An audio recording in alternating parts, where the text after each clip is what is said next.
exactly what chiropractic is. Okay. Because a lot of people just think that they can just walk into an office and be like, oh, adjust me. Right. And in some places that's true, but me personally, I'm not a pain-based doctor. Like, I don't adjust all pain. Like, Okay. everything has to be systematic. Okay. So we do a new patient orientation. We go through your case history. Once we do your case history, we have another visit.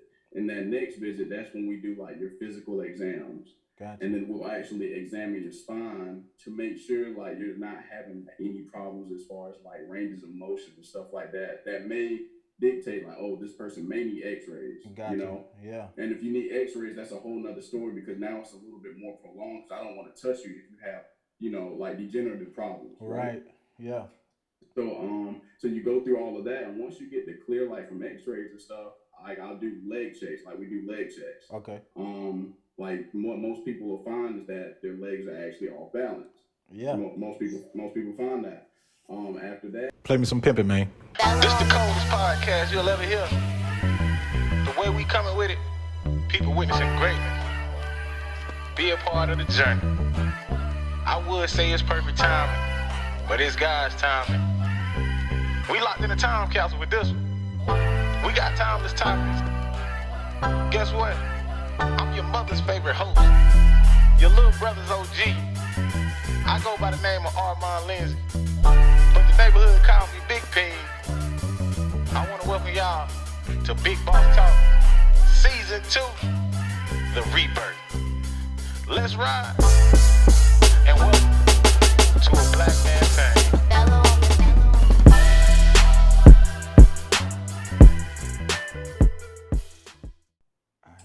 We recording, so I'm gonna do 1, 2, 3. Yo, what's up, everybody? Listen, it's your boy Armand here with another episode of Big Boss Talk, the podcast. Y'all know how we do it, man. We always got to sit down with a premier guest, somebody that's doing something. You know, it's not uncommon, but it's uncommon to us. You know what I'm saying? And the only reason I say this is because I've never met, as you know, a black person that's doing this type of field right here. And I'm pretty sure there's people out there, but me personally, I just never seen it. And luckily, you know, this came through recommendation. We sat down with Sierra Gilmore and she recommended this person. And I'm super glad to have him on here. You know, I got my guy Rod. Rod is he's age 25. He's in school trying to become a chiropractor, right? He did his undergrad at the Citadel. He has a degree in exercise science. He's currently at Sherman College of Chiropractic. All right. How many years in the profession? Obviously, we don't have none yet, but he's in his last year of chiropractic school and he's about to graduate in December. So big things coming in December, man. Rod, say what's up to the people, man. What's good, everybody? I appreciate you having me, bro, for real. And I'm ready to pour into everybody and let everybody know about chiropractic. That's what's up, man. We appreciate it. So look, man, we got to start it off right. We got 2 truths and a lie. Give us 3 statements, 2 truths, 1 lie, and I got to guess the lie. Like I told you before he hopped on, I'm 8-3. The crowd is keeping up. They want me to lose bad, but I can't do it, man. I can't go outside. So maybe you can, you might have something. So let me hear what you got. Okay. I got 4 sisters. Okay. I'm allergic to seafood. Got you. And I almost drowned. Wow. See? Yeah, I had to spice it up for you. Yeah. You spiced it up. Oh, you spiced it up. Okay, so you say you got 4 sisters, allergic to seafood, and you almost drowned. Wow.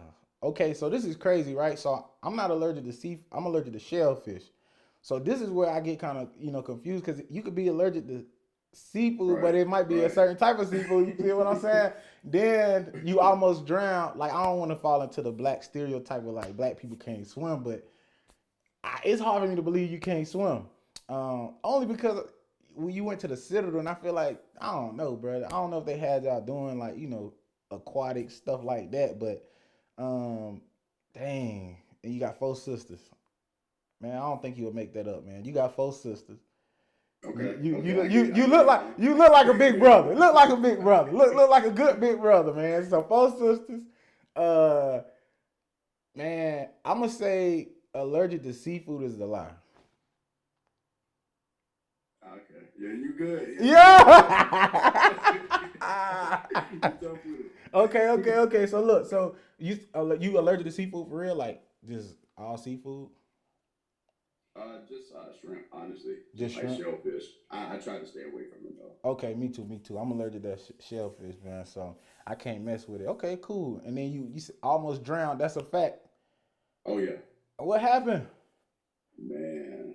I had a banquet. It was like years ago, like 10 years ago. I had a banquet, and I was on the baseball team.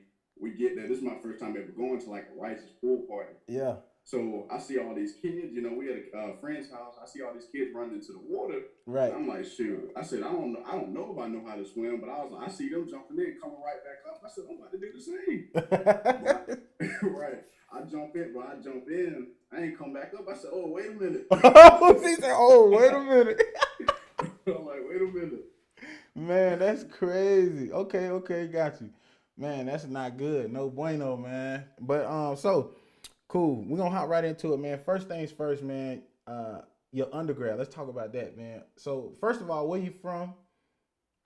Originally, where you from?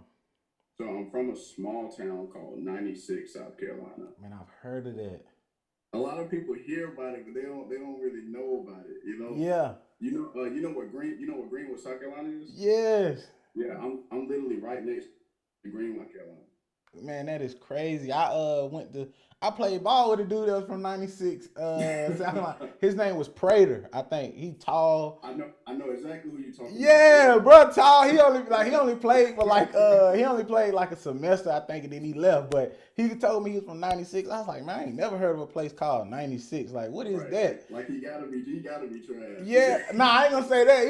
He wasn't trash. Prater had hands. I ain't gonna say he was trash, but I was just like, what the world? I ain't never heard of no place like this. And so I know Buddy, and yeah, it was just good meeting him. But and then I went to school in North Greenville University, so Greenwood right around, you know what I'm saying? It's super close. And so we used to go all the time, like try to travel to Clemson, go to the a few parties here and there. But man, that's crazy that you said that 96. I know exactly what it said. So how did you get to the Citadel, bro? Like I'm gonna tell you, like the Citadel. Anytime I hear about the Citadel, I think obviously military, strict. Just seeing like it's hard to really find yourself, catch a vibe, with the Citadel. But you tell me, why you went to Citadel, why you chose the Citadel, and then, what's the Citadel all about? So I was pretty good in football throughout my high school career. Okay. I had a lot of offers.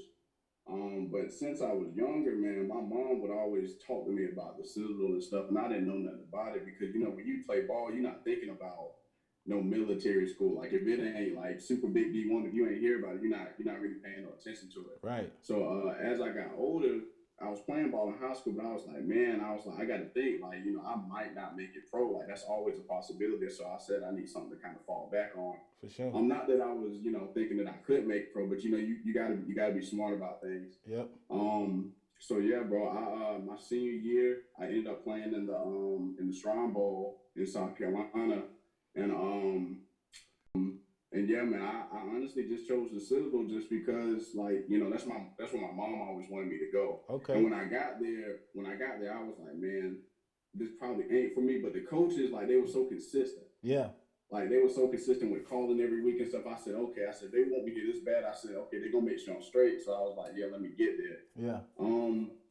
As far as what the Citadel is all about, man, it's not a bad school. It's a little different if you're an athlete, though. Okay. I'm gonna keep it real with you. Yeah. We want the transparency, man. Like, if it's a great school, but if you're an athlete, they treat you a little different just because you don't have to do all of the military things that the school entails. You get what I'm saying? Yeah, I get what you're saying. So that's like the only struggle. But as far as like athletics and stuff, if you're good, if the football team's good, everything's gonna be great around the school, but you can get away with whatever you want to do. But if you're not good, bro, yo, they own you. Tough. That's crazy. But I mean, the great thing about it though, y'all was pretty decent. Y'all been pretty decent. I remember. I don't know if you was playing at the time. I think you played. Did you start when DeAndre started and graduated at the same time, or How did y'all? I didn't start, but I played my freshman year. Yeah. Okay, well, not like start. I mean, just like start college with at the same time. Yeah, I was there. Yeah, I was there with them. So I don't know if y'all remember, but y'all came to play North Greenville University. One time, y'all came to North Greenville University. Y'all boys, we scored, and we thought we was doing something. We was so hyped. We was like, oh yeah, we about to play this. Cause I went D2 small school, but we played D1 AA. We was like, okay, yeah, we got to come with the hype. We ain't got nothing to lose. They probably coming in like, man, we about to dog these boys. But we came in and we scored like the first drive. We went for like 97 from like on our end and just went down. It was all the energy. We probably exerted all our energy in that one play. Cause after halftime, y'all did some type of, hey, look, y'all gotta start doing this, that, and the third. Y'all started pouring it on us. I was like, yeah, these boys the truth. And then just ever since then, I've been kind of watching, and y'all be good almost every year. Y'all beat top teams every year. So like, kudos to y'all and what y'all got going on over there. I know y'all had a ball, just balling out at the Citadel and stuff like that. So, and so, while we at it, we back. So we talking about, we talked about the Citadel, right? The biggest thing I wanted to talk about is when you went to the Citadel, what made you, pick the major that you're going into? Did you always know you wanted to be a chiropractor, or did you going to school with a different mindset? Like you wanted to be something different? I went into school. Honestly, I necessarily didn't know what I wanted to do. I just knew I was going there for ball. To be honest, to be completely honest, I'm there for ball. Exercise science at the time just kind of fit for me, just because we was playing sports. Like I wanted to know how the body and stuff worked. Yeah. As far as like chiropractic and stuff, man, I didn't know anything about chiropractic. Didn't think that it would ever even cross my mind. So honestly, it chose me, bro. Yeah. Like it just happened. Yeah. I didn't go looking for it. It just kind of just laid in my lap. Yeah. How did it lay in your lap? I know you took exercise science. And I knew a lot of people that did take exercise science. And for one, I was like, I don't even know if I can get past the biology part, like just knowing everything about the, about the body. That stuff hard itself. But just how did how did it fall into your lap? Was it a certain class you took? Was it a certain person that came up and talked to you? Was like, hey, I think you should do this. I think you'd be really good at it. Like, how was that interaction? So a young lady that I used to date during the time I was at the Citadel, she had a chiropractor. And at the time I was going through like the end of my junior year of college, and I still didn't necessarily know what I wanted to do. Wow. So at the Citadel, you don't have to go into the service, but you can go into the service. So it's like 50-50. And I was like, man, like I really don't know what I want to do. And with exercise science, or just about any type of science degree, like you always have to have like more. You can't just have a bachelor's and expect a good job. So she went to a chiropractor. I was like, man, let me, just go with her. So I go to the chiropractor. I see her chiropractor. I'm like, man, I was like, this woman, like, she in shape. Yeah. Like, she's straight. Yeah. You're crazy. Yeah. I'm like, yeah, but so I was like, she's straight. And then, she's talking to me about chiropractic. And, in my mind, I'm like, man, they just pushing on people's bodies and stuff. And it was more than that. She explained that it was way more than that. So I was like, okay. I said, maybe this is a call. And I said, I'm going to stay on it. I go to my advisor and I tell him, I said, hey, like, I really want to do this chiropractic stuff. I don't know much about it, but I think I'll be good at it. Right. And my grades at the time were pretty good. Like, I never had problems with that. But he looked me in the eyes, man, and he said, you're not going to make it through chiropractic school. Like, dead serious. Like, he looked at me and said, right. So I'm a very competitive person. So yeah, as soon as he said that, I was like, yeah, I'm going, and I'm gonna show you. Yeah, I'm on you now. Yeah. So that's what's up. So that's crazy that somebody would tell you that you wouldn't make it through chiropractic school. I feel like people always say crazy stuff like that due to their own insecurities or their own troubles that they had. So I'm glad you know what I'm saying. For me, like I think athletes in general are kind of similar, like most very competitive ones, right? Like you tell me I can't do something, I'm gonna prove you wrong, and I'm just gonna go after it. So it's just like, just to see how you went to the chiropractor, you saw like, man, they just pushing on people, but it's deeper than that. You know what I'm saying? Like I go to the chiropractor, or I try to, and the adjustments and just how you feel afterward, it's crazy. How you feel and how just that small 10 to 15 minute session can change how you feel your entire day, your week. You know, especially if you do it continuously. I feel like, if I'm not mistaken, you know, going to the chiropractor only works if you continuously going and getting those adjustments. Is that correct? Yeah, I mean, at some point, like you'll go and you'll get consistent adjustments. And if you're a person that's never been to a chiropractor, you'll probably see results fairly quickly. Right. You know, but the more that you go to a chiropractor, the less your body will have to adapt, because that's all chiropractic is. We're just trying to make sure that your nervous system is free of interruption. You know what I'm saying? So, I honestly tell people they should go get their spine checked at least once a week. Like, you brush your teeth every day, you're making sure that you're brushing your teeth. Those are bones, you know, like make sure your other bones are straight too. Yeah, that's crazy that you put it like that. That's a crazy example. I hope all the listeners brush your teeth. If you don't brush your teeth, that's a problem. But back to what we talking about. So okay, cool. I'm reading through my questions. And so with that, you talked about your junior year. You didn't decide what you really wanted until possibly 3 years into school. By that time, you know, depending on who you are, if you had a scholarship or not, you done racked up, you know, a nice little bill from school, and you still kind of indecisive. What, I mean, for I guess I just want to hear your idea. What resources, you know, can we put in place? What resources can school put in place for kids to really figure out their passion earlier versus rather than later, right? Because I feel like for me, you know, let's just say you figured out your junior year, but I'm pretty sure you could have been taking classes maybe your sophomore, freshman, sophomore year that went towards your major versus taking like the small requisites. Or, you know, for me, I took bowling a couple of times, golf, just because I needed to fill in the space and I really didn't know what I wanted to do or what I wanted to be coming out of college. What do you feel like, you know, schools can put in place to help kids get a taste of, you know, real life experiences? Man, that's really a good question, man, because I think it's just dependent on the school you go to, bro. Like, I know at our school, like, everything was just broad. Like, so they didn't really too much talk about career paths, especially like from the science standpoint at our school. Yeah. Because our school was mainly a business school, kind of engineering type school. Okay. So like everything was based around that. So I know a lot of the guys that I went to school with, like, we were all taking these classes, but didn't necessarily know exactly we wanted to do, because no one ever told us, like, oh man, like you need this, and this med school, or this, and this to go to chiropractic school. So the resources, I feel like, especially as far as chiropractic, were very slim. Yeah. And it's already tough because a lot of people already don't know about chiropractic, including your professors and doctors and stuff. So it's like they can only give you so much information because they're limited, you know? That's wild. So as far as resources and stuff, man, like, honestly, the only resource that you can have is yourself, bro. Like, you honestly just have to go out and just look for it.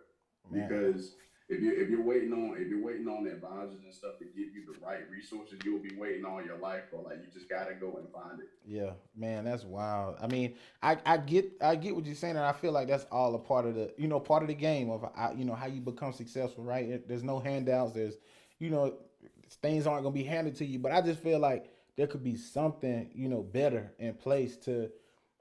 Or some type of program, right? Let's just say, because some people go into school and they know exactly what they want to do. They don't, some people aren't indecisive. For me, I went to school to play ball. Similar to you, you was like, look, I'm trying to play ball. I'm all about ball right now. But, we had to come to that realization of like, all right, what's after this? You know what I'm saying? Obviously, what if I don't make it, to the next level?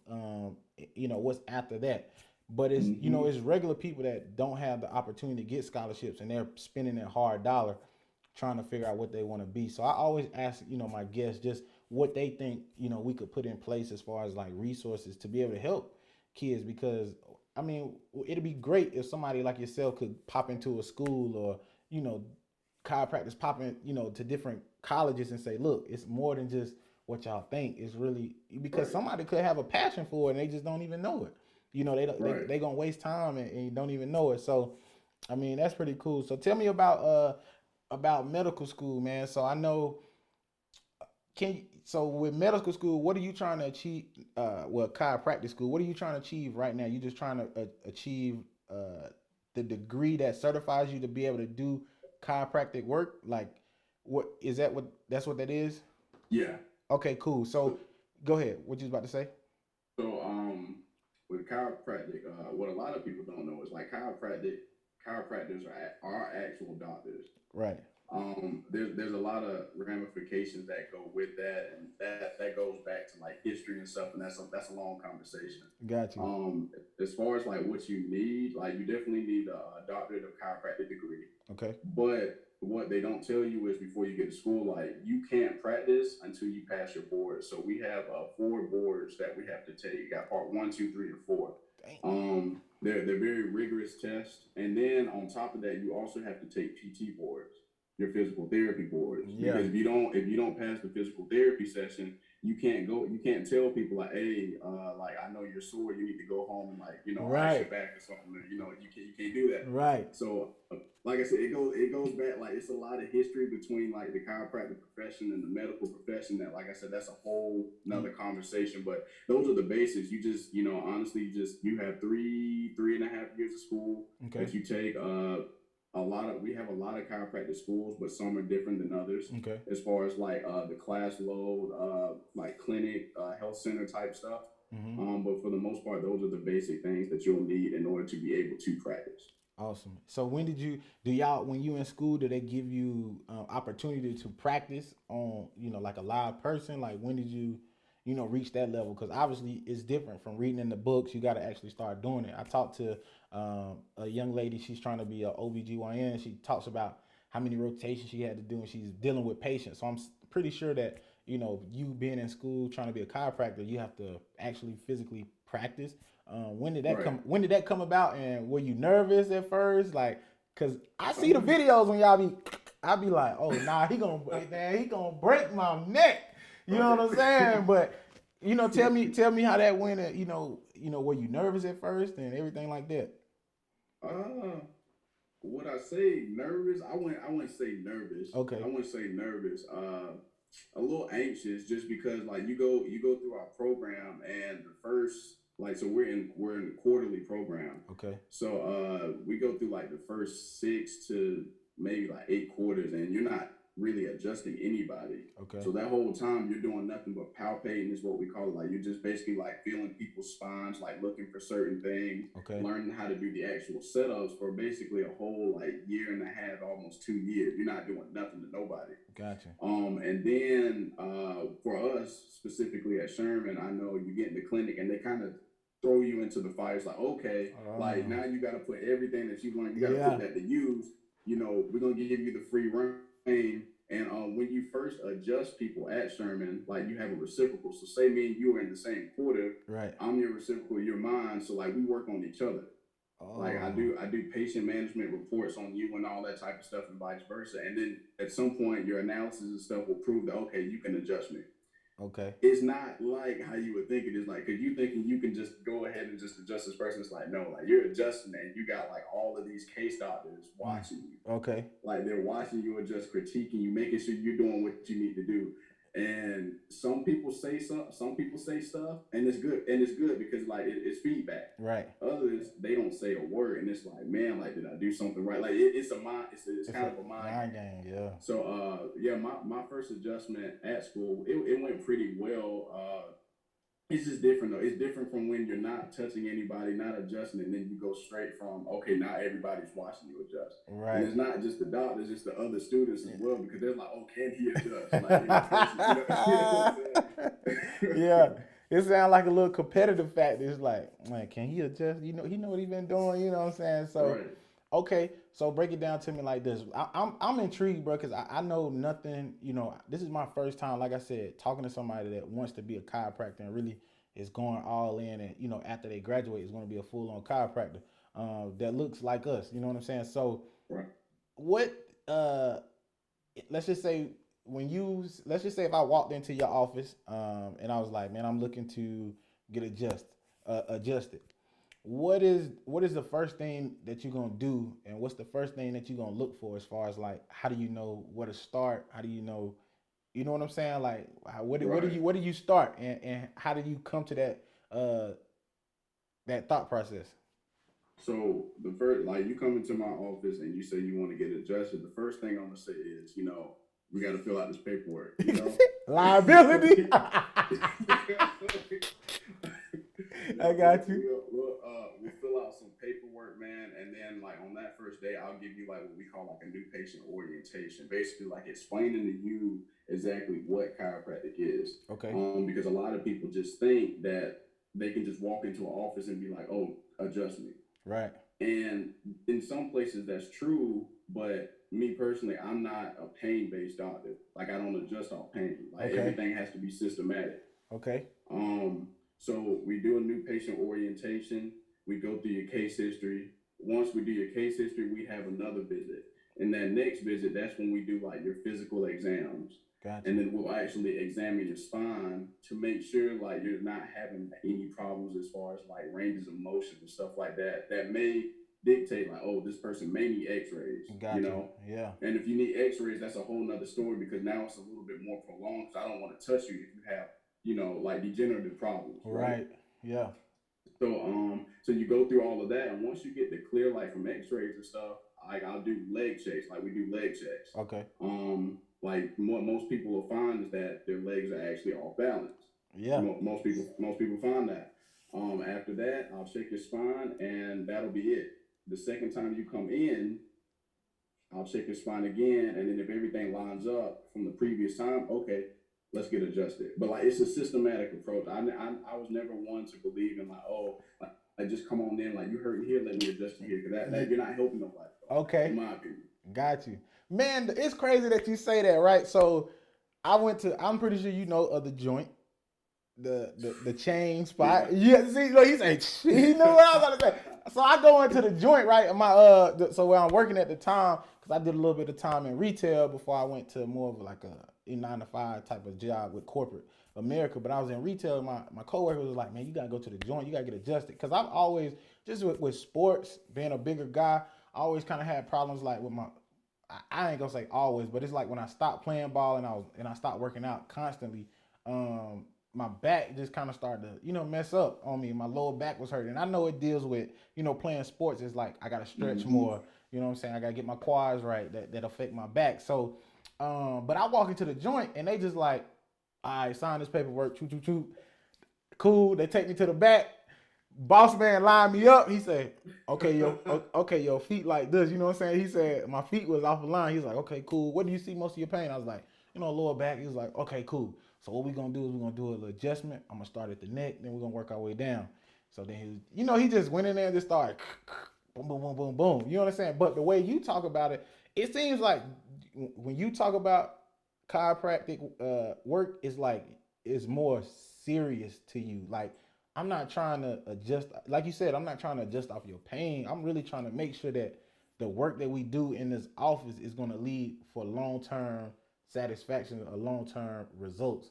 And I just feel like when you just explain that, I was like, man, I'm getting the wrong treatment. Like these boys just throwing me in there and they just like, you out. You know what I'm saying? Like I still might have a little ache and pain here and there, but it's probably because we not doing a systematic approach. And where does that ideology come from? Like, is it like teaching people going to like the wrong type of schools, or is it like they not really certified in chiropractic? They certified, but it wasn't as drawn out. You know what I'm saying? I'm trying to create the question, but what I'm trying to say is, why is your ideology different from the joint? Like if I go to the joint, they just gonna, get me out of there. Why is it such a difference? So first I have a big bro that he works at a joint. And one of the things, like you were saying, that's different with our ideology, because he's the same way as me in the way, like how he thinks and stuff. It's just all about, are you philosophically grounded in chiropractic? So a lot of people, they go to school and they're just like, man, I want to learn how to adjust. Yeah. And that's cool. It's perfectly fine. Like that's what we're there for. But I feel like if you don't have a foundation on what chiropractic actually stands for, if you don't have a foundation on, okay, we don't treat anything. Right. Because once a chiropractor starts saying they treat stuff, there's no differentiation between us and like the medical profession. You get what I'm saying? And we're totally different in our approach to things. Got it. So as far as like you coming in saying that you have pain and I adjust you, that okay, cool. But what I would say to you is like this: me adjusting you based off your pain. How is that any different from you saying that your back hurts and you go to a doctor and they give you like Tylenol? Like you're It's not necessarily helping yourself. it's a Band-Aid. You're just prolonging the inevitable. Yeah. You get what I'm saying? Yeah. So when you're philosophically sound in chiropractic, you'll realize like, okay, it's not about whether they're in pain. Like obviously you don't want them to be in pain, but okay, it's a systematic approach. Okay, you're hurting here. Okay, cool, lay down. I'm still gonna do the same thing that I'm gonna do no matter what you say. Right. I see what you're So saying. that's just how I think about it. Okay. I mean, that makes sense, bro. Because, like I said, man, I've actually heard people talk about it as deeply as you talked about it. But then, like I said, I went to the joint and I was just like, you know what I'm saying? They got me on this monthly subscription. And I'm like, look, man, y'all doing me dirty out here. You know what I'm saying? Like, I feel like I'm getting adjusted. Like, I feel good for the moment. But it's like, for how long? And then it's just like, I don't really think they looking, like I said, your approach seems a lot better. And as soon as you get licensed, if I'm near you, I gotta come see you. You know what I'm saying? Right. Like I gotta come. And it's also dependent on the person too, man. Like I was saying, like I don't think the joint. I want to use this loosely. Right. Like my boy, he's philosophically sound. Okay. So the way that you're getting adjusted, the person that's adjusting you may not be like that. Gotcha. So he has a systematic approach of what he does. You Yeah. get what I'm saying? Right. And what I tell people all the time is I was like, if you're going to a chiropractor and they're racking you on both sides of your body everywhere, every time you come in, at some point, even like, as black people, you even got to start thinking about it. You got to be like, well, every time I come in, I'm having the same problems like I had the previous week. And I'm getting adjusted the same exact way. Something ain't right. Yeah, it ain't adding up. I got you. Yeah, that makes sense. Well, man, I appreciate you breaking that down for us, man. I know, like I said, I'm gonna get you out of here on time. I got like a couple more questions, and I just really want to talk about, do you have, when you got into profession? I know you might, felt uncomfortable. I don't know if you had somebody to reach out to or ask questions, but do you have a mentor or anybody that you kind of look up to as far as just if you got questions, I know I can always call them. They there for me. Like, do you have a mentor that kind of helped you along this process? Oh, absolutely. So I got like I was telling you, I got a big bro. His name's Frank. Yeah. He graduated a couple quarters ago, and he's doing well. Like so, like I said, he actually works at the joint. He's about to start opening up his own practice and stuff. Okay. But yeah, bro, he paved the way because when you go to Sherman, bro, like there's not a lot of people that look like us, bro. Like it's a very small percentage. And he really took me under his wing and was like, okay, I'm gonna teach you how to adjust at an earlier quarter. I'm gonna show you the philosophy at an earlier quarter. So by the time I got in the clinic, I was already fine. Yeah. Okay. And, now it's my job now to do the same thing for the ones below me, like to keep it going. Yeah, that's hard. That's hard. So, how important, would you tell somebody to, have a mentor? Going through this process, is it super important to have that? Like, or I mean, obviously you can get through it, without a mentor, but you would say a mentor adds a lot of value going through this process. Right. So yeah, definitely find someone that's already like a professional or like that's way more advanced in doing stuff that you want to do, just because of the fact that you can learn from their mistakes. Yeah. Like, and I say that in a humble way. Because a good mentor is always going to teach you everything to expect that you become better than they are. You know what I'm saying? So yeah, definitely get a mentor because you don't want to be stuck leaning on your own understanding in this world thinking like, okay, like I know what I got to do. Right. And then something happens and you don't have nobody to talk to fall back on and kind of get advice from. Right. So yeah, definitely get a mentor. Like that's any person that's successful has a mentor. That's word. That's a gem right there. Drop it. Hey, appreciate that. So I'm gonna ask you, man, is it all about the money? Did you go because some people, I'm gonna say, like, some people look at when you think about just certain professions, they be like, man, I'm trying to make this money. Like, so I'm gonna be a doctor, I'm gonna be a lawyer. You know what I'm saying? I'm trying to make this bread. Is it all about the money for you, or was it, or not really? Man, that's crazy that you asked that, because I literally just had a health talk kind of talking about that. Yeah. So I grew up in a household. It was just my mother and my four sisters. Mm-hmm. I was the only boy. You know, we didn't have much growing up. So initially, like when I, heard about chiropractic school, I'm like, man, like, I'm thinking about all this stuff like my mom's done for us and all that. So I'm like, yeah, I was like, yeah, I definitely want some money. That doctor gonna look good. Yeah. On my in front of my name. Yeah. So I actually get to school, get about to like third quarter, and I realized like my motivation and determination for being at school was just kind of like, it was plummeting, bro. Like I was like, man, I don't know if I want to be here. Yeah.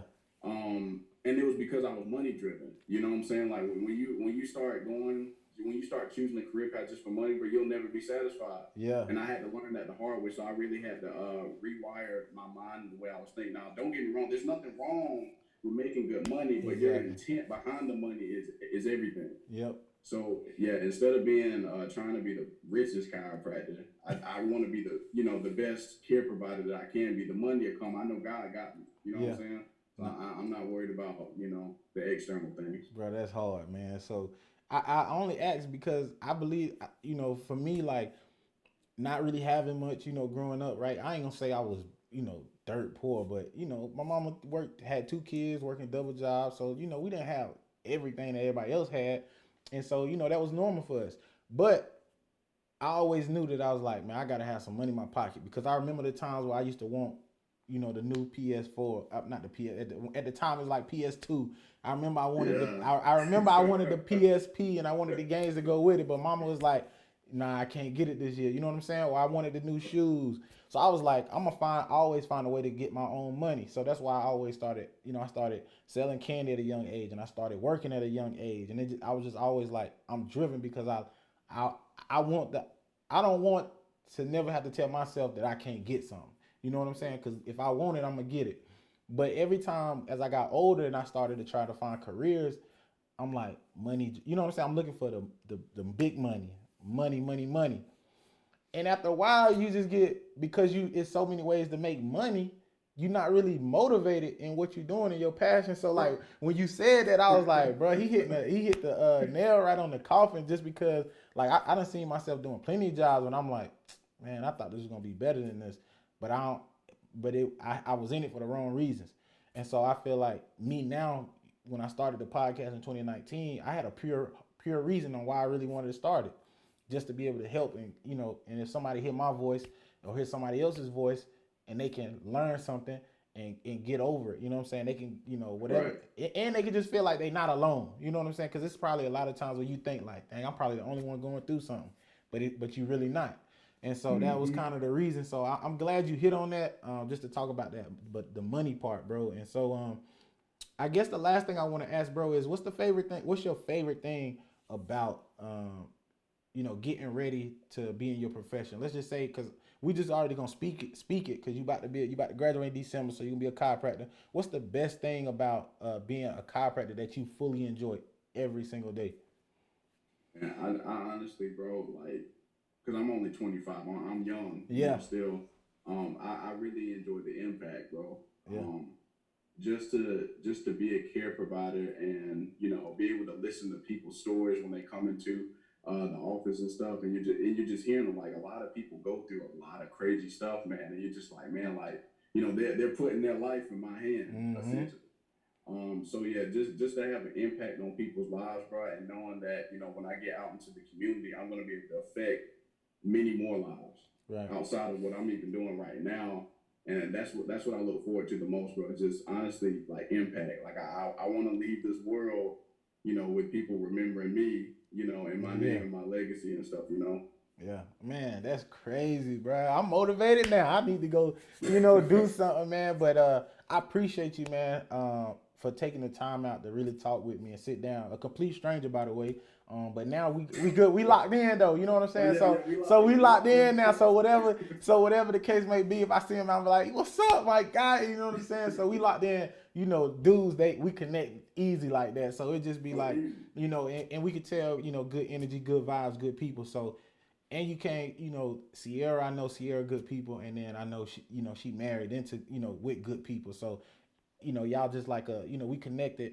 You know, it may not be by much, but just know we connected. And so if there's anything that we can do on the podcast to help, you know, we would love to see, you know, I would love to get you back, you know, after you graduate and you get some time into the profession just to see if things change. And, you know, if you get your, you know, open up your own chiropractic. I ain't really talking about the bigger picture, you know what I'm saying? So I'm pretty sure you got bigger dreams, but when things start to come into fruition for you, we would love to get you back on here and we can talk about the journey from where we started right now in 2022, February, to wherever, you know, God takes you in the future. So, man, I appreciate you for being on here, man.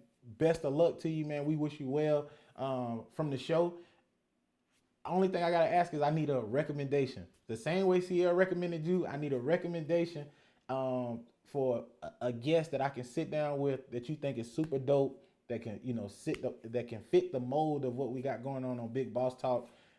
And then all I ask is for you to bridge that gap for me. And what I mean by that is whoever it may be, you can send me their number, their Instagram. I'll hit them up and say, hey, my guy Rod told me he was good people, but you just got to text me and say, hey, this guy Armand, he going to hit you up. He's good people. No lie. So who you got for me? Oh man, yeah. So I got a brother. His name's Attorney Gallman. Okay. He's a financial advisor, bro. And so we played ball together. He was he had to be almost like a heavy 200-300 pounds, man. And he slimmed down tremendously. And so a lot of the shift in the way I think and stuff now, he helped a lot with that. Yeah. On top of me with finances and stuff, because he's real headsy about that. Okay. So I talk to him every day. So yeah, definitely attorney. Yeah, he's definitely a guy you would want. I definitely think that he'll fit your mold, bro. They said the intro was so hard. Together, man. We had to give him an outro. We'll chat offline. But again, bro, I salute you, man. Good luck on graduating. Hey, let's keep rocking and rolling. You gotta get it, man. Ain't nothing gonna stop us now. City, or if I'm ever in we here. I'm coming to get that work. We back. Definitely. You know what I'm saying? They say P-Man, you so cold. Good luck, bro. I'm gonna holler at you, all right? Yes, sir. I want to thank you. All the bosses listen to Big Boss Talk. The people listening and watching, we love you over here. We're going to leave the same way we came in. Coming with the coldest podcast you'll ever hear.